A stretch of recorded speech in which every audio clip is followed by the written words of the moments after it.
from the heart of Title Town, where legends rise, frozen breath in the air, see that fire in their eyes. Pack attack breaking down every snapping call, analysis so sharp, man, they see through it all. Cheeseheads on the front lines, loud and proud, from Favre to Rodgers, still rocking the crowd. New blood in the huddle, still carry the flame, green and gold in the veins, never playing it tame. Hello, Packers fans, wherever you may be. It's time for another edition of the Pack Attack Cast for September 30th, 2025. Very excited about today's stream because what we're going to do is we're going to turn that page on that tie with the Dallas Cowboys and look at what the Green Bay Packers can do during their bye week to improve their team and get back on track, because there are several games after the bye week that are really now must-wins for the Green Bay Packers. I'd like to see the Packers win the next 4 games, which is very doable given their set of games. We have the Bengals. We have the Cardinals. I'll be at that game, by the way. Very excited to report live from that game. Then we have the Pittsburgh Steelers. And we have the Carolina Panthers. Those are 4 teams that the Packers should be able to win, 4 games that the Packers should be able to win without any significant issues. And if that's the case, then we could get to 6-1-1 halfway through the season. And that would be a huge improvement over where we stand right now. We had a confounding loss against the Browns that should have been a win 95% of the time, and was a win up till 3 minutes left in the game.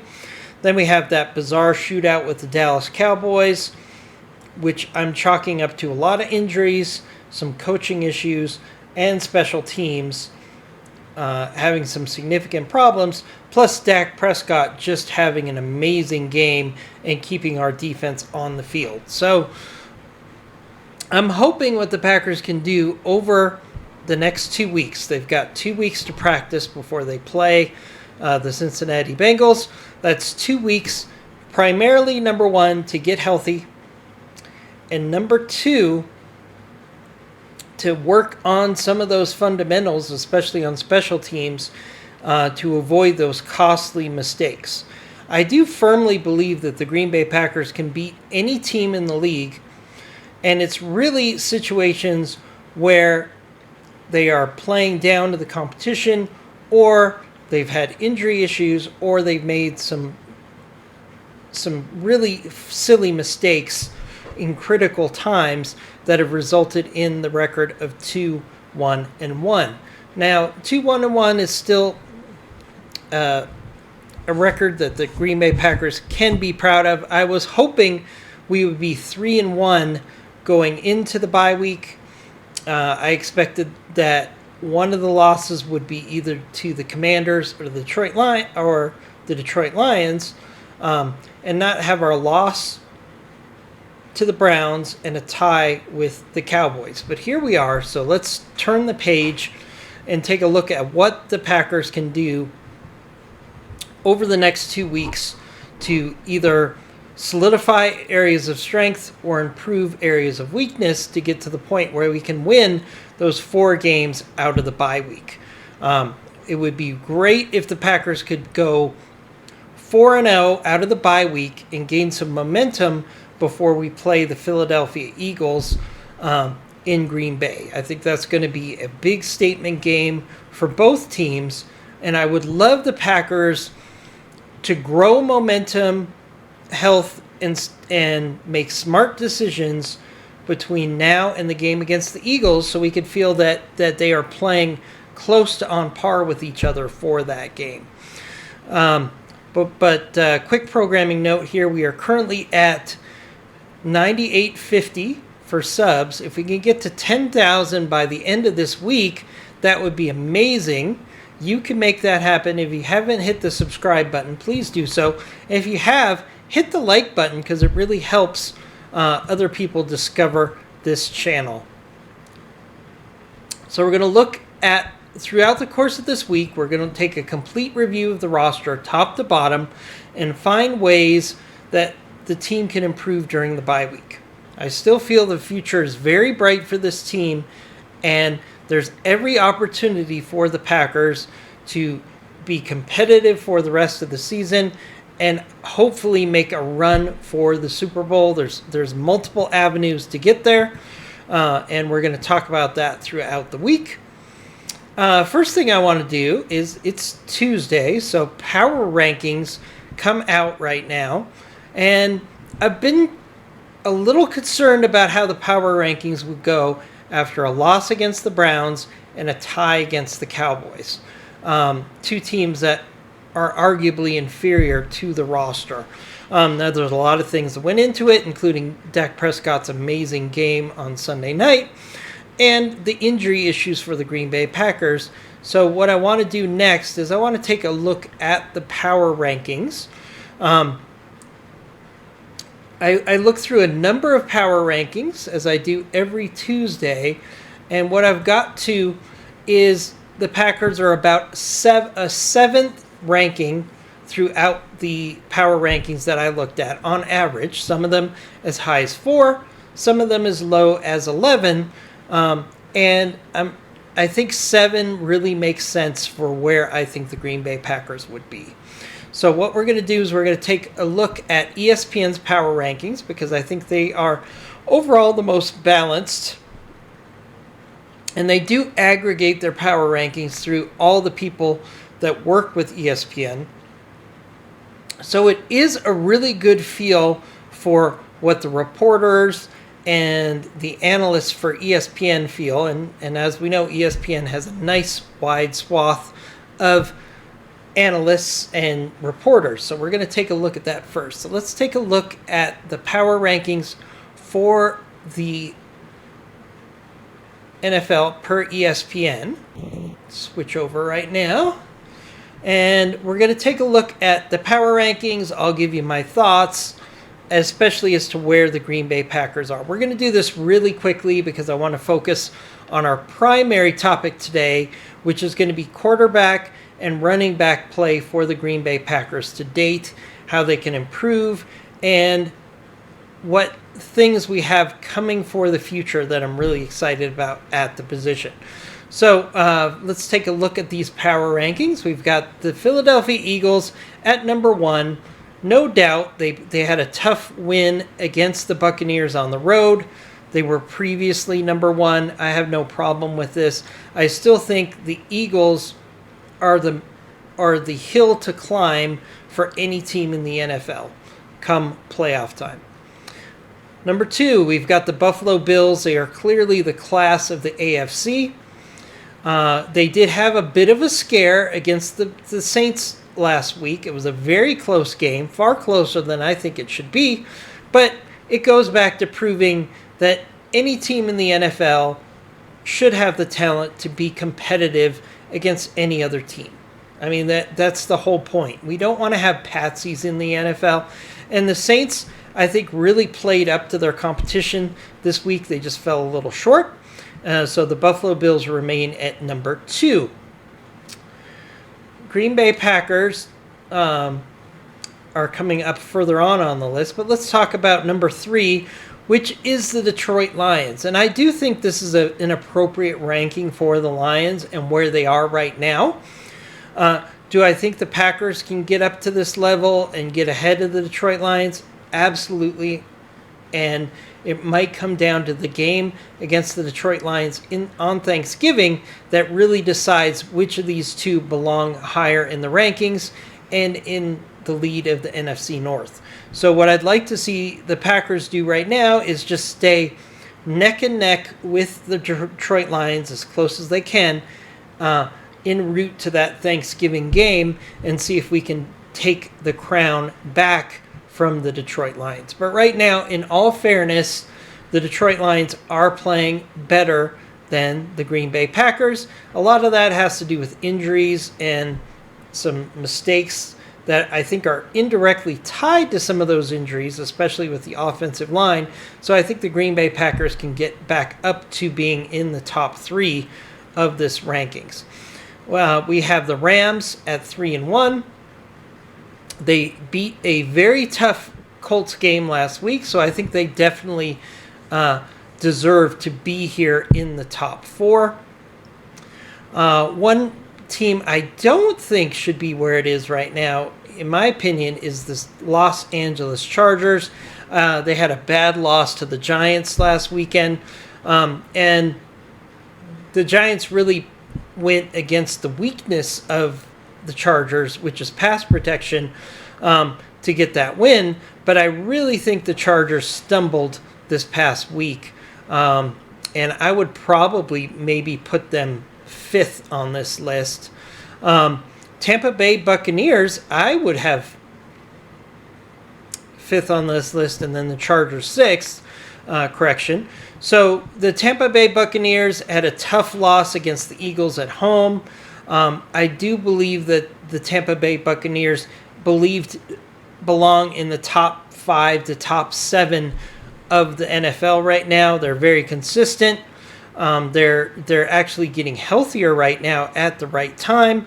They've had some good production from rookie Emeka Egbuka. So there's a lot of things to lead me to believe that the Tampa Bay Buccaneers are going to be here for the long haul. Next up, the Kansas City Chiefs are ranked number 7 for ESPN. I think this is still a legacy ranking. They're 2-2. Personally, I would put the Packers above the Kansas City Chiefs, but I can understand why they're ranked 7th. And at 8th, we have, per ESPN, we have the Green Bay Packers. I'm actually comfortable with this ranking. I think they could be anywhere from 6th to 8th right now. So I think this is a fair representation of where they should be. Would I put them ahead of the Chiefs? Yes. Would I put them ahead of the Buccaneers? Probably not.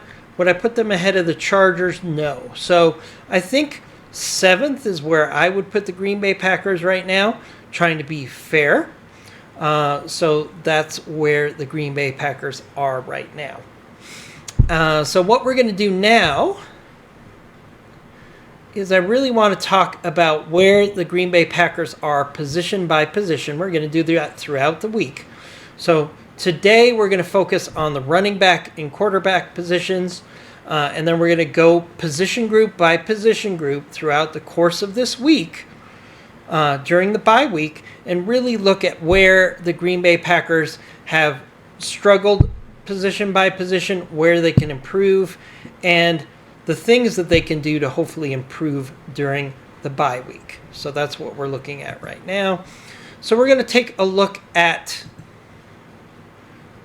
the Green Bay Packers as they stand right now in general, and then we're going to look at a couple key positions each day. We're going to again start with the running back and quarterback position today. So let's go ahead and switch over to PFF here. Switching over to PFF. Packers are currently 2nd in the NFC North with a record of 2-1-1. Points scored is 9th. And I think they're trending in the right direction there with what we saw, 40 points on Sunday night. They're 13th in points allowed. I think, again, a lot of that was what happened against the Cowboys. So I think the Packers realistically, in the next couple weeks of play, can get back to being 5th or 6th in points allowed if they get back to playing sound fundamental defense. Overall ranking for PFF is 4th, offense 9th, defense 3rd, special teams 30th. And this is an important thing because special teams cost them a win against the Browns, in my opinion. It also cost them or forced them into a tie against the Dallas Cowboys. So offense, I think, is trending upwards. Defense, I think, can get back on track and stay in the top 5 throughout the course of the rest of the season. But special teams here is really super critical for the Green Bay Packers. I don't think you can win a Super Bowl with special teams that are in the bottom of the league, which is where we are right now. I think special teams needs to at least be in the top 20 for a realistic run at a Super Bowl. So special teams are a big concern, and we're going to spend a lot of time talking about that later on this week. But what we're going to do right now is we're going to take a look at position by position where the Packers have some pluses, some minuses, and where they have potential to grow, especially during the bye week. So let's take a look at the quarterback position right now. We have only one quarterback that has made meaningful snaps, and that is a good thing. So let's take a look at Jordan Love. He's currently ranked 6 out of 38 ranked quarterbacks.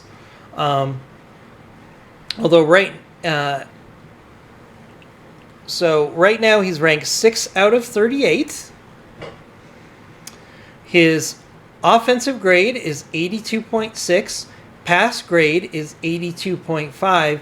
Run grade is 56.9.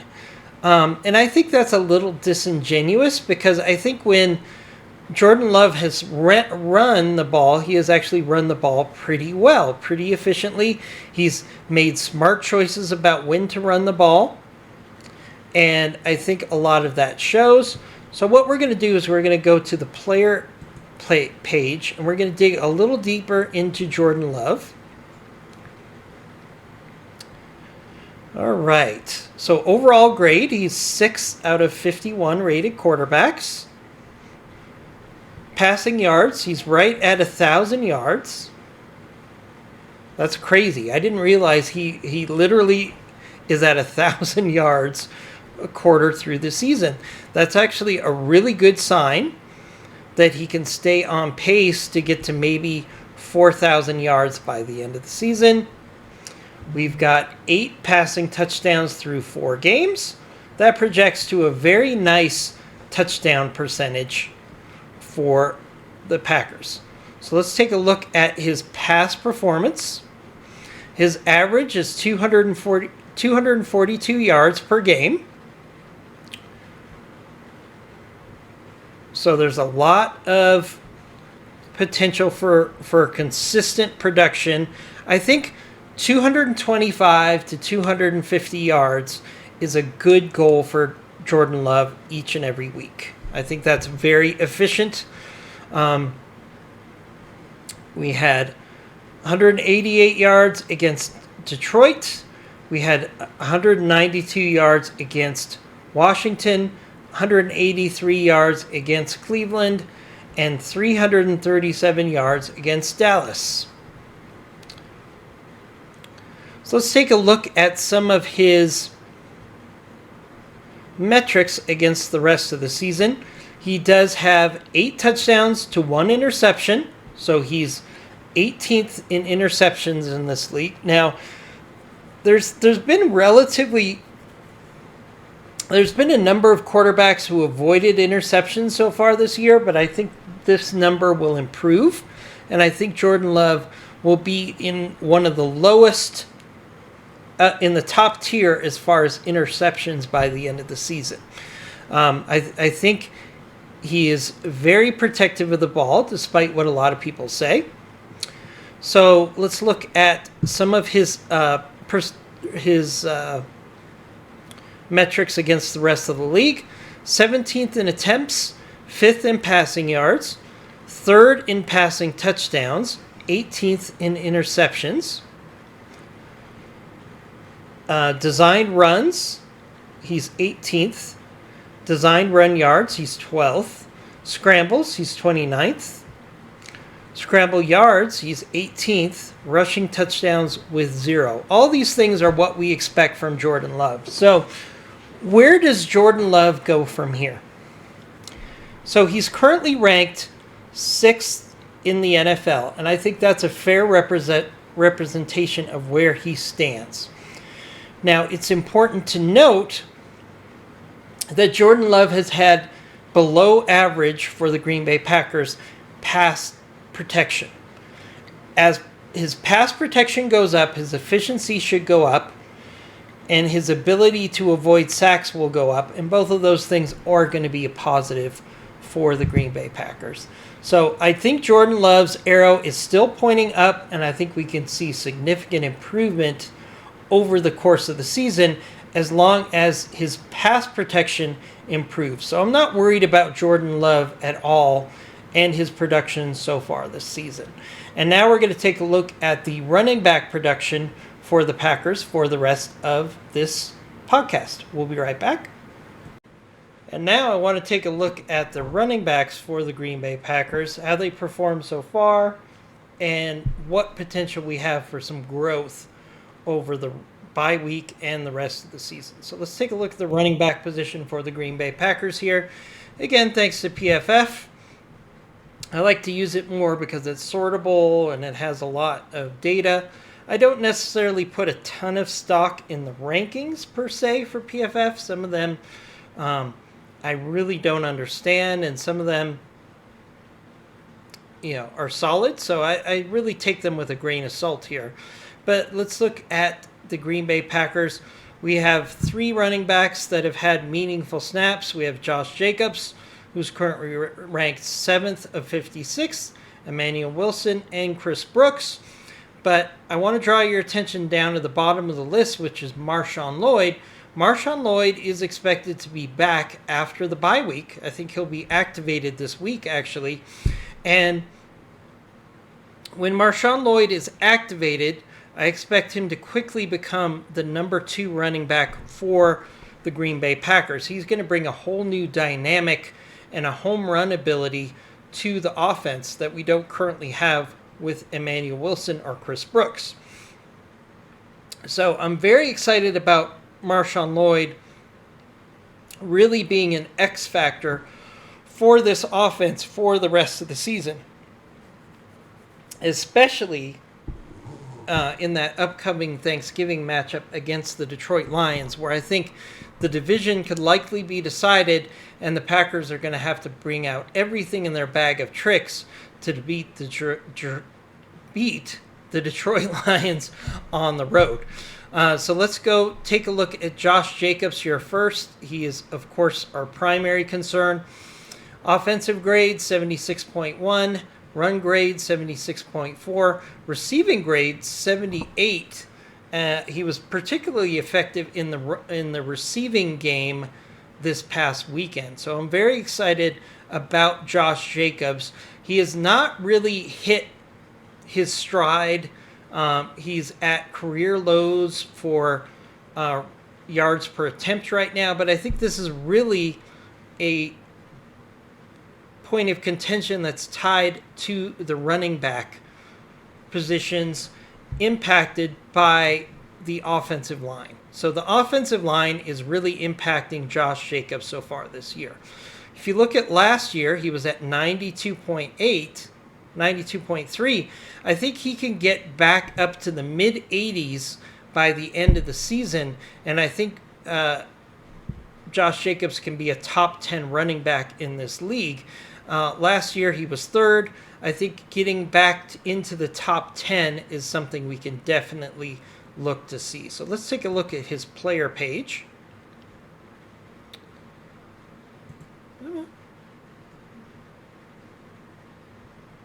Okay. All right, let's take a look at his player page. His average is 69.4 yards per game. Against Detroit, he had 66. Against Washington, he had 84. Against Cleveland, he had 30. And against Dallas, he had 86 yards. So I think getting him to the 75 to 80 range by the end of the season is a good goal for the Green Bay Packers. And if they could do that, I think their running game will be just fine. Let's take a look at some of his stats against the rest of the league. He's 1st in carries. He's 12th in rushing yards. Second in rushing touchdowns with 4. And his yards per carry are 3.3, which is 37th out of 48. So this is the room for improvement that I really see with Josh Jacobs. And I don't think it's Josh Jacobs at all. I think this is a symptom of having problems with the offensive line. So I think by the end of the season, he could get into the 3.8, 4.0 yards per carry, which is what we would like to see from a running back, especially on first and second down. So I think there's a lot of room for improvement here, but it's not Josh Jacobs that is the problem. It is the offensive line. So that is my impression for Josh Jacobs so far this year. Let's go back to our running back list. I don't know why this sorting does not stay. Here we go. So next, let's look at Emmanuel Wilson. We're going to take a look at his player page. We're going to go over these other running backs relatively quickly.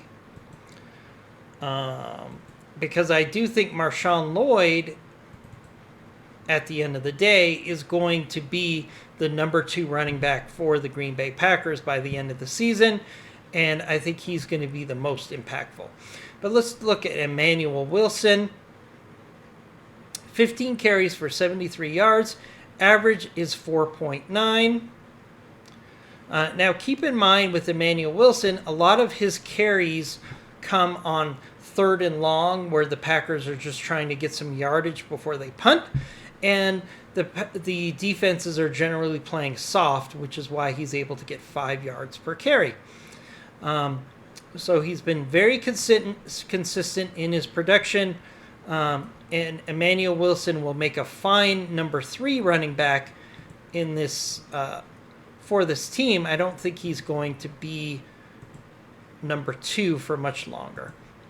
And Chris Brooks has been very solid, especially with his pass blocking and run blocking, which is a very interesting stat for him. When there's 2 running backs in, he gets credit for run blocking if he's not the primary running back. So lots of depth here, lots of quality, but I think Marshawn Lloyd is going to be the X factor in the running back room for the rest of the year. And I think Josh Jacobs can be top 5 or top 6 by the end of the season with some improved offensive line play. So that is what we're looking at the running back and quarterback position through the bye week. And what I'm going to do tomorrow is we're going to look at wide receivers and tight ends, how they produce so far, reason for optimism, updates on injuries. Everything we could do to get you ready for wide receivers after the bye week will be available tomorrow in our stream. In addition, I'm hoping later on today we might get an update on some injuries. If that is the case, I will do a special stream about injury updates either later on today or tomorrow, depending on when injury updates come out. So with that edition of the Pack Attack Cast coming to an end, we are going to see you tomorrow, and hope you have a great day. And as always, go Pack Go. And remember, after the bye week, the Green Bay Packers are going to be back stronger than ever, and we're going to be in a position to make a nice little run and get some big wins after the bye week if everything comes to fruition. And we'll talk to you tomorrow more about that. See you next time.